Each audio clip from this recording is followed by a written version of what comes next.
সত্যি জানতেই এবার সকলের সামনে ছুটিকে আঁকড়ে নিল হিরণময়। প্রতিজ্ঞা সিরিয়ালের মহাধামাকা পর্ব নিয়ে হাজির হয়েছে আজকে তোমাদের মাঝে। রুমা যখন কোনোভাবেই জানতে পারে না আসলে কেসের কতদূর এগিয়েছে, ঠিক সেই মুহূর্তে সে এবং তার ভাই রুদ্রপ্রসাদ তারা প্ল্যান করে যে এবার যেভাবেই হোক না কেন আমাদেরকে এমন কিছু করতে হবে যেন সঠিক সময়ে ওই অভি কোর্টের হিয়ারিং এর দিন পৌঁছতে না পারে, তাই ওকে এবার কিডন্যাপ করতে হবে। আর এই সমস্ত প্ল্যানেই একমাত্র সাহায্য করবে অভি নিজেই, কারণ এবার অভিকে আমরা ডেকে পাঠাবো এবং কিছু তথ্য ওকে দেবো বলেই আমরা বলবো, আর তারপরেই সমস্ত খেলা হবে। আর এতে করে তারা দুজনেই খুশি হয়ে যায়।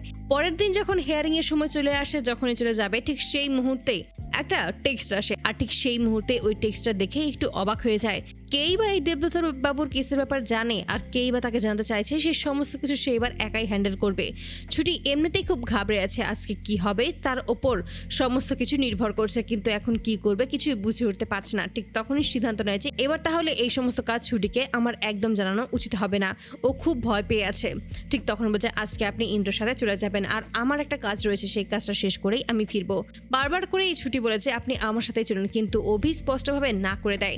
আর অভি যখনই ওই লোকেশনে এসে হাজির হয়, ঠিক তখনই তাকে অজ্ঞান করে একটা ডেরায় নিয়ে আসে এবং সেখানে এনেই তাকে হাত পা বেঁধে রেখে দেয়। আর এতে করেই ক্ষিপ্ত হয়ে যায় অভি। সেই স্পষ্টভাবে বুঝতে পারে এটা একটা ট্র্যাপ ছিল, তাকে কোনো না কোনো ভাবে ওই আদালতে যাওয়া থেকে আটকানোর জন্যই এই সমস্ত ব্যবস্থা করা হয়েছে। কিন্তু এই সমস্ত কে করেছে, ঠিক তখনই তার মাথায় আসে ওই রুমার কথা, আর বুঝতে পারে যে ওই রুমা এবং রুদ্রপ্রসাদ তারা দুজনেই এরকম একটা নোংরা চক্রান্ত নিশ্চয়ই করেছে এই কেস থেকে বাঁচার জন্য। ঠিক তখনই অনেক চেষ্টার পর নিজেকে উদ্ধার করতে সক্ষম হয়।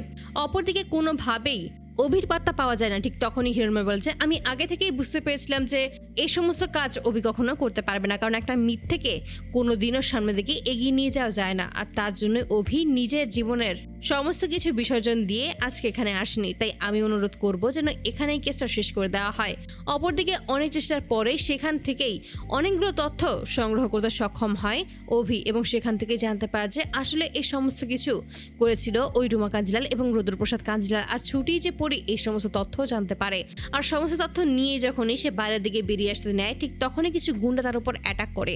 আর এই সমস্ত কিছু যখনই মিঠুন জানতে পারে, ঠিক তখনই সকলের চোখের আড়ালেই ছুটিকে সেটা জানিয়ে দেয় এবং ছুটি তৎক্ষণাৎ চলে যায় ওই লোকেশনে এবং সেখানে গিয়ে কৌশলের ছুটি কি অভিকে উদ্ধার করে আদালতে নিয়ে হাজির হয় এবং সকলের সামনে সমস্ত প্রমাণ পেশ করে দেয়। এতে করে তখন প্রমাণ হয়ে যায় যে আসলে দেবদত্ত বাবু সম্পূর্ণ নির্দোষ এবং আসল কালপিট হলো ওই রুমা কাঞ্জিলাল এবং তার ভাই রুদ্রপ্রসাদ কাঞ্জিলাল। সকলের সামনেই তখন ঘোষণা করে দেওয়া হয় যে দেবদত্ত বাবু সম্পূর্ণ নির্দোষ এবং কোর্টের বাইরে যখনই চলে আসে, ঠিক সেই মুহূর্তে দেখা যায় সেখানে ঝুমকির মা বিপাশার মাকে নিয়েও হাজির হয়েছে। অনেক কৌশলের পরে বিপাশার মাকে উদ্ধার করতে সক্ষম হয় ঝুমকির মা। আর এতগুলো বছর পর বিপাশাকে দেখে ছুটে আসে হিরণময়। ঠিক তখনই ছুটিকে পাশে দেখিয়ে বলছে এটাই নিশ্চয়ই আমাদের পরি, তাই না?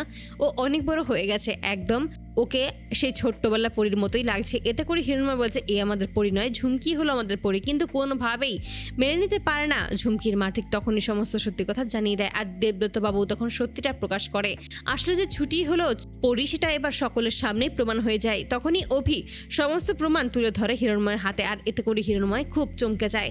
তখনই বুঝতে পারে কেন সে ছুটির প্রতি এতটা দুর্বল বোধ করতো। ঠিক সেই মুহূর্তেই হিরণময় তার মেয়েকে এতগুলো বছর পর ফিরে পেয়ে জড়িয়ে ধরে, আর এতে করে তখন সকলেই খুব খুশি হয়ে যায়। তো বন্ধুরা, তোমরা কি চাও জন্য এবার এভাবেই সমস্ত সত্যি জেনেই যেন সকলের সামনে ছুটিকে আঁকড়ে নেয় হিরণময়? অবশ্যই তোমরা তোমাদের মতামত কমেন্ট বক্সে জানতে ভুলো না। ধন্যবাদ।